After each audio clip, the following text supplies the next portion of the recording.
welcome back to our Let's Play of Doki Doki Literature Club. I'm Tex. I probably sound a bit louder now, and I'm here with Law and Griffin. Hi! You did it! I did it! You did it! You opened it! We did it! We did it! Congratulations. So, last we left off, some interesting things happened, they did. Yeah, interesting. Interesting to say the least, in that we're finding ourselves suddenly back in the school, but with our childhood best friend apparently just not there anymore. Wiped from existence. Who Yeah, the fuck because is we saw- Sayori? Yeah, well, I mean, we went into the character files and there was no Sayori character file. No. So, Yeah, I'll say, but I said it before, I'll say it again. Fuck Monica. I think that might be the idea. Well, that's what she wants you to do anyway. Yes. So, instead of a cupcake, we sold our soul to Monica. Mm-hmm. Her And mangoes. irresistible smile. Her irresistible mangoes. Her irresistible mango juice. Yes. Okay. Alright, well, should we start? Let's just reset the entire Let's Play. Okay. Okay, hi, welcome back to... Oh. Anyway, We're caught in a time loop. let's keep going. Let's keep Thanks, going. Come on. Monica. We've got a lot of ground to cover, guys. Evidently so. Oh, yes. And thus, today marks the day I sold my soul to Monica and her irresistible mangoes. Yes. I timidly follow Monica across the school and upstairs. A selection of the school I rarely visit. A section of the school I rarely visit. I'm going to select this part of the school. Whether you like it or not. Being generally used for third-year classes and activities. Monica, full of energy, swings open the classroom door. I'm back! We can see that. And I brought a guest with me. I don't want to be here. Whoa! Okay. Well, Whoa! right off the fucking bat. Oh, yeah. Did Yuri just use Zewaldo? A guest? Seriously? You brought a boy? An What a interesting- cute atmosphere. Interesting thing there. Why would Yuri glitch out? Uh, Why? And not say anything else here, but like, what would lead to Yuri glitching out? It's almost like, well, if we don't have Sayori there, then there's going to be another vice president. yeah, and not to mention, apart from Sayori, the character we bonded with most was Yuri. Right. Yeah. Although I think it's much more related to she suddenly has the role that belonged to another character. Yeah. So the game has to try and compensate for something that was not originally assigned to her.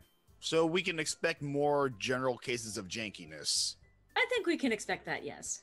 Or maybe, hello, I'm Pat Matt, and welcome to Theory Game.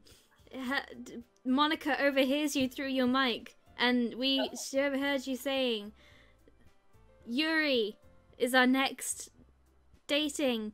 That's possible. It's Theory possible. game. Yuri is actually Wendigo. So the more we say Yuri, the more that Monica will target her, you think?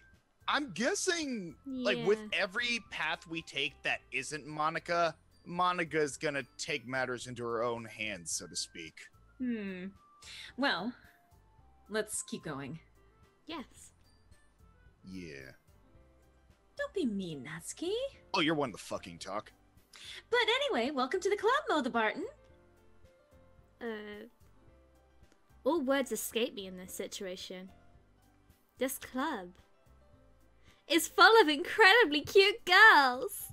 And really glitchy, too. Mm-hmm. So, let me guess. You're Monica's boyfriend, right? Yes. What? No, I'm not. Natsuki? The girl with the sour attitude, whose name is apparently Natsuki, is the one I don't recognize. Oh, is one I don't recognize. Well, whatever. Yeah. Her small figure makes me think she's probably a first year. A thirst year. A thirsty year.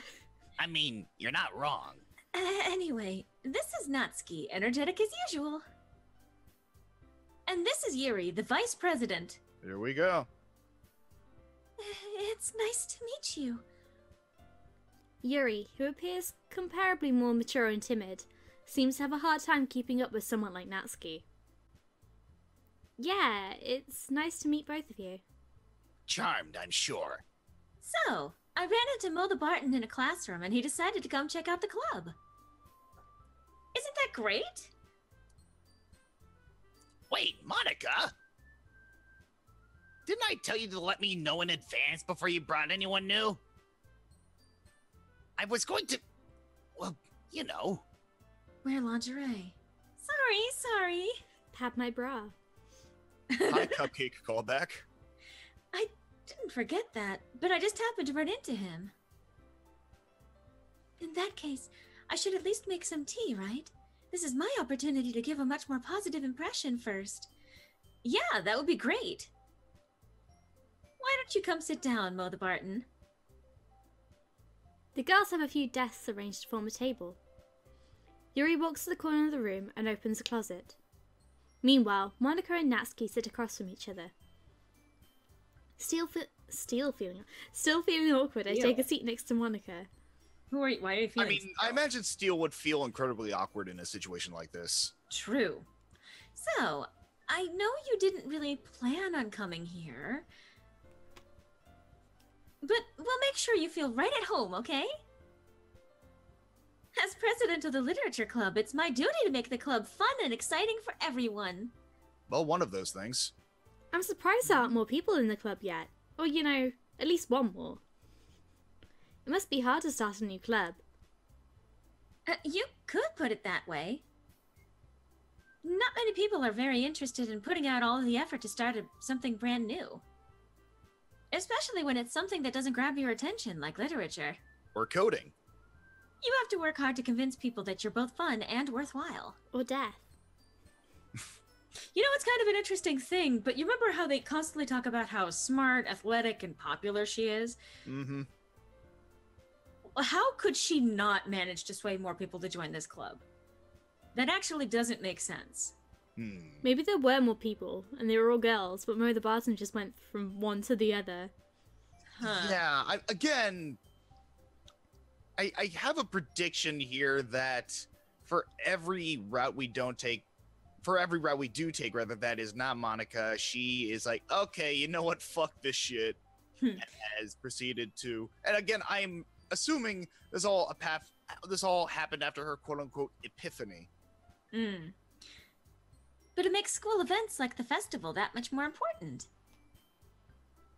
I'm confident that we can all really grow this club. Glow this crub. I'm confident we can all really scrub this crow before we graduate. I mean, that does seem to be the general idea. Right, Natsuki? Well, I guess. Natsuki reluctantly agrees. Such different girls, all interested in the same goal. Monica must have really worked hard just to find these two. Yuri returns to the table, carrying a tea set. She carefully places a teacup in front of each of us before setting down the teapot in the middle. You keep a whole tea set in this classroom? Started to read for both Barton. Whoops. Don't worry, the teachers gave us permission. After all, doesn't a hot cup of tea help you enjoy a good book? Well, they gave us permission in the last iteration of reality anyway, before Monica phased them out of existence. I guess. Don't let yourself get intimidated. Yuri's just trying to impress you. That's not... Insulted, Yuri looks away. I meant that, you know... I believe you. Like, can I just say this puts, like, their general attitude towards Monica into a whole new light? Like, we see, like, reactions from Natsuki and Yuri to, like, accusations from Monica, and I have a feeling that, even if only subconsciously, they have some inkling of what's actually going on. Yes. Oh, I didn't realize it was my turn to read. Well, tea and reading might not be a pastime for me, but I at least enjoy tea. I'm glad. Yuri faintly smiles to herself in relief. So, Mother Barton, what kinds of things do you like to read? Well, considering how little I've read these past few years, I don't really have a good way of answering that. Manga. I muttered quietly to myself, half joking. Natsuki's head suddenly perks up like the little weeaboo she is. Listen. It looks like she wants to say something, but she keeps quiet. Again! Not much of a reader, I guess. Well, that can change. Can I help you change? What am I saying? I spoke without thinking after seeing Yuri's sad smile. Anyway, what about you, Yuri? Well, let's see. Yuri traces the rim of her teacup with her finger. My favorites are usually novels that build deep and complex fantasy worlds. The level of creativity and craftsmanship behind them is amazing to me. And telling a good story in such a foreign world is equally impressive.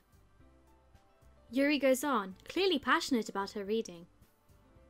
She seems so reserved and timid since the moment I walked in, but it's obvious by the way her eyes light up that she finds her comfort in the world of books, not people. But you know, I like a lot of things. Stories with deep psychological elements usually immerse me as well. Mm-hmm. I'm sure. Isn't it amazing how a writer can so deliberately take advantage of your own lack of imagination to completely throw you for a loop? Literally. A loop? Yes. Or two? Or possibly three? Exactly. And again, this line is somewhat innocuous on your first playthrough, but after you go through what we just went through, Yep. Yeah. all of a sudden it's like, this is the fucking creator fucking stepping right through Yuri and being like, see? It's basically like, see what I did there? Yeah. Anyway, I've been reading a lot of horror lately. Mm-hmm. Ah, I read a horror book. Once. I fucking died. I desperately grasped something I can relate to at the minimal level. I can't believe Mother Barton is fucking dead. At this rate, Yuri might as well be having a conversation with a rock. Well, a piece of Mother Barton is anyway.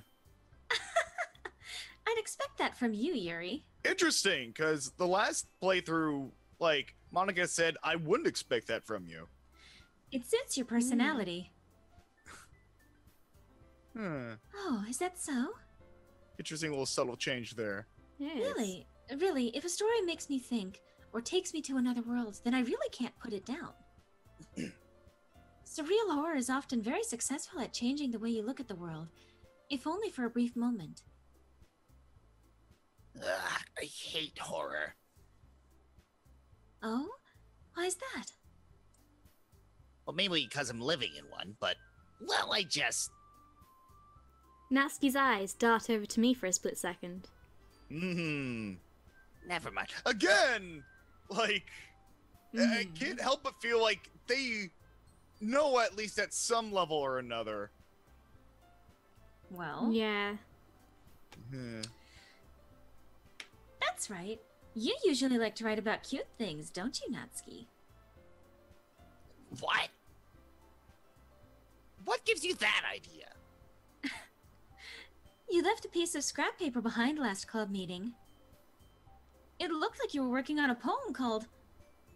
Help! Don't say it out loud! And give that back! No. Fine. Natsuki, you write your own poems? Well, I guess sometimes. Why do you care? I think that's impressive. Why don't you share them sometime? No! Natsuki averts her eyes. You wouldn't like them. Ah, not a very confident writer yet. I understand how Natsuki feels. Sharing that level of writing takes more than just confidence.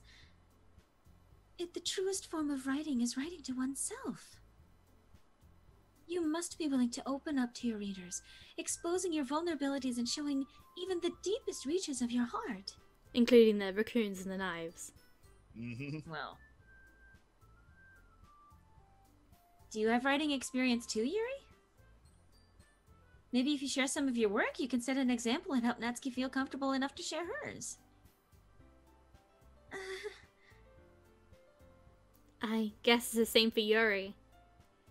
We all sit in silence for a moment. So, isn't that when Sayori, perked up? Yeah, I was about to point out, this is when Sayori jumps in with, well, I want to hear it! Right. But she's not here. There is no Sayori. Yeah, who the fuck and is Sayori? Also, I really can't help but think that the piece of paper Monica swept from Natsuki was a literal cry for help.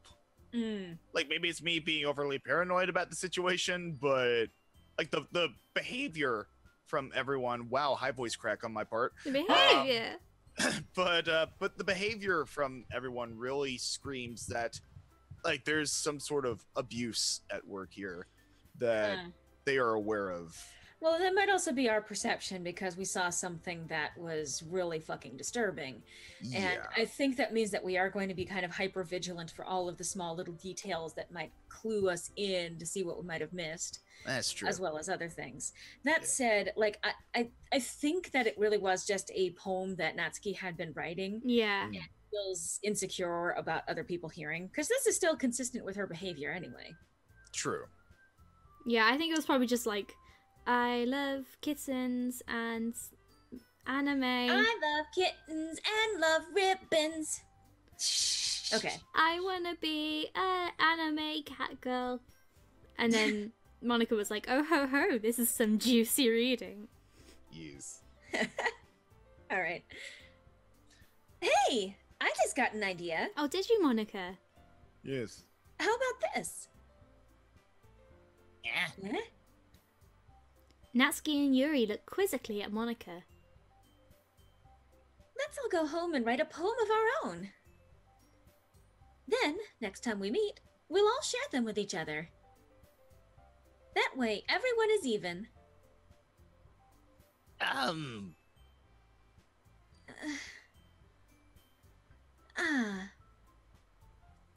mean, I thought it was a good idea. Well, I think you're right, Monica.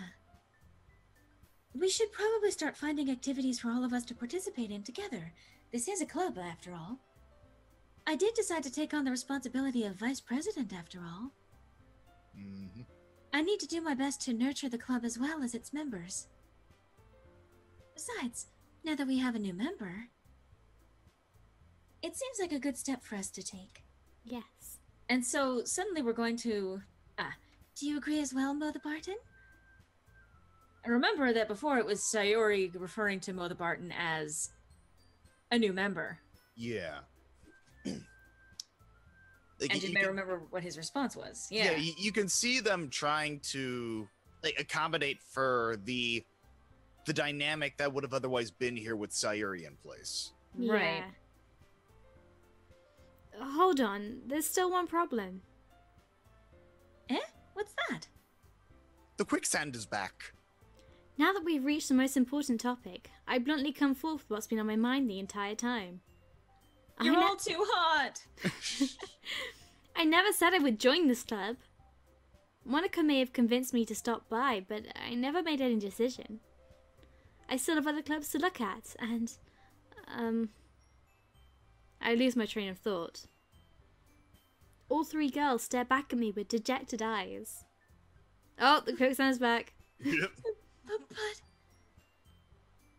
I'm sorry, I thought... Why am I getting the strangest sense of deja vu? Eh?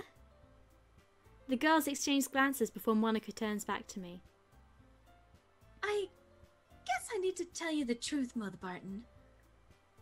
The thing is, we don't have enough members yet to form an official club.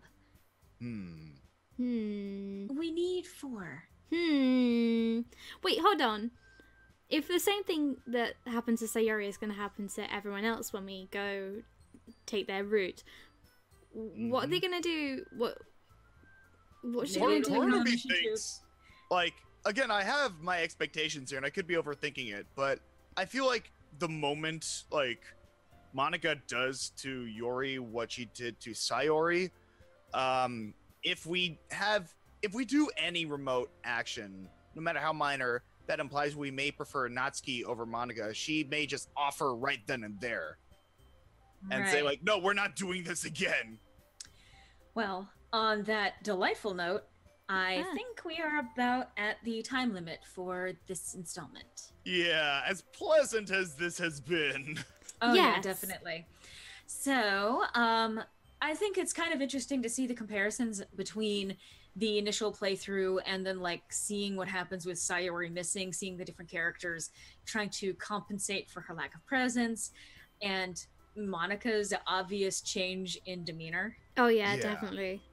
So I'm really intrigued. I mean, I know a lot of what's going to be happening next, but I'm intrigued to see what you guys think about where we go next. Ooh. I mean, considering all the events, I should just say lightly, that transpired during the first playthrough where Sayori was an integral part of things not falling to shit. Yeah. I have the distinct impression we're going to be some more interesting interactions this playthrough. Oh, yes. Well, we're going to have to see next time. Oh, next time on Doki Doki Murder Club. Oh! Okay. Hope to see you then, guys. Well, bye! Later.